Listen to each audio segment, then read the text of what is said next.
des médias mënul def 1 milliard au chiffre d'affaires. POS SA nga xam ne c'est une société d'ingénierie informatique man ma moom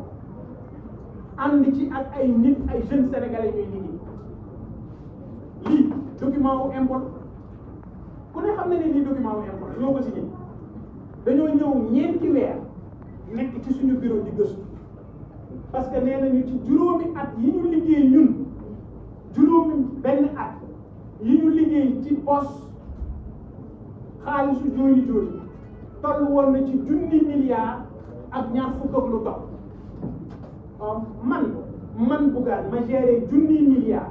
ak ñaar fukk ak lu topp nga ñëw gëstu ñeenti weer gis ne man fistine dërëm yoreelu ma ko impôt ba nga bindal ma kayit jox mi ngi nii notification d'absence de redressement waaw léegi nga toog ba 2024 yow mi nekkoon ci opposition bi démb te naan Bougane liñ koy songee du dëgg la nga doon wax naan du dëgg tey jii nga bëgg taxaw naan non na gars yi fay impôt quoi ay sàcc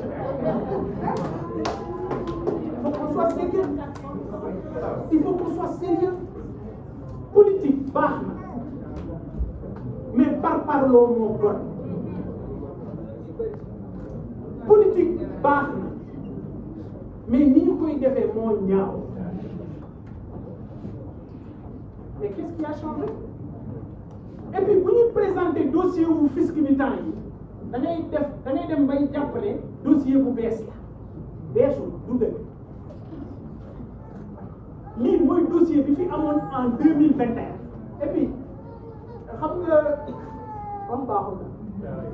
xam nga 2021 dama génn Yewwi Askan non c'est important parce que dossier fiscal des médias foofu la jóge dama génn Yewwi Askan et ku ne xam na ne comme ñoom ay janaxi dàmb la ñu woon ci biir impôt ñoom ci seen bopp ñoo déclenché des opérations de vérification contre toutes mes sociétés je dis bien toutes les sociétés bu Bougane moom dañu déclenché opération de vérification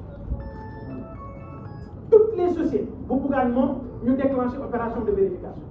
mais ca booba le suñu premier ministre toogoon ca Ziguinchor yónnee def benn poste ne Bougane li ñu koy songee ci impôt acharnement dossier boobu mooy nekk ba tey waaw dossier wu boobu bu fekkoon ne acharnement la 2021 waa Macky Sall def ko waa 2024 kay kon xanaa acharnement bi war a jeex aussi simple mais malheureusement il est important de vous dire que nous on a combattu un système mais malheureusement les acteurs du système sont au pouvoir je dis les acteurs du système sont au pouvoir kon la ñu doon wut ñun ci rupture des et j'ai bien aimé la phrase de Babacar Justin Ndiaye quand il dit le populisme c'est le patriotisme des idiots nañu liggéey Sénégal nañu bàyyi caaxaan réew mi bu ñu ko caaxaan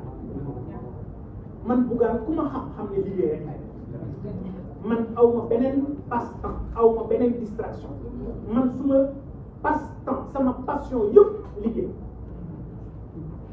dégg ngeen fii quand je parle de la justice faut en parler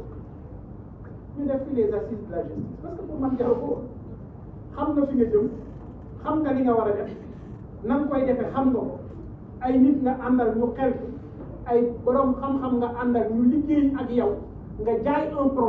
projet boobu da nga ko war a exécuter et bi ci njëkk mooy indépendance su justice et indépendance su justice dégg naa ko démb mu waxaat ko mooy moom narum génn ci conseil supérieur de la magistrature sañ-sañ au moment du bilan des Sénégalais dañ ko teg ci table mais li ma gëm man voilà la justice fait son travail dans ce pays il faut pas que ñuy fragiliser suñuy institution. Regardez ce qui s'est passé à l'Assemblée nationale. Un premier ministre qui dit du ma ko def am na ci sañ-sañ parce que règlement bi normal am na ci sañ-sañ mais président bëgg ñoo gëmloo ne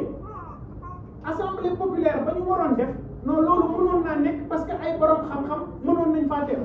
Un président de la République, tu appelles le président de l'Assemblée nationale, à la limite tu lui intimes l'ordre. Mané, tu appelles Néna, c'est important, Néna, parce que ñoom man te ni lu ñu ma wax damay def moom Néna moo woo président Assemblée nationale ne ko seen yooyu ngeen def lijjanti leen ko xoolaat règlement dëgg la loolu la wax non alors au même moment tu appelles ton premier ministre nga ne da nga koy ñaan la deuxième personnalité de l'État ñaanoo ko mais ka topp ca tofam moom da nga koy ñaan il faut pas qu'on fragilise nos institutions. État du caaxaan conseil constitutionnel lu ne wax nañ ko conseil constitutionnel bu taxawul toon xëy na tey fii ñu toll ci Sénégal du ñu ko toll parce que nag dañoo voté ci ëllëg sa ñu dem liggéey Macky Sall dafa bëggoon tas Sénégal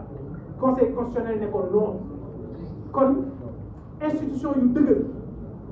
dañ ko soxla institution yu am doole dañ ko soxla bu ñu caaxaane suñu réew bu ñu caaxaane Sénégal bu ñu taxaw aussi di wax nit ñi naan leen dañu soxla majorité assemblée pour yeggali liggéey bi ma ne mënu leen taxaw ne réew mi dafa metti takk leen seen nit gars yi takk seen nit au même moment yéen a ngi gundaandaan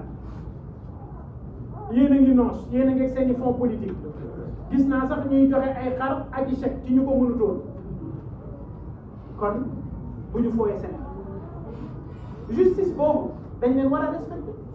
Moi j'ai confiance à la justice de mon pays et pour vous dire la ma doon xeex démb mais tey jii la gën a nekk d'actualité dégg ngeen ci benn coow ñu naan oui Bougane immeuble am dañ ko saisir ma ne c'est important aussi loolu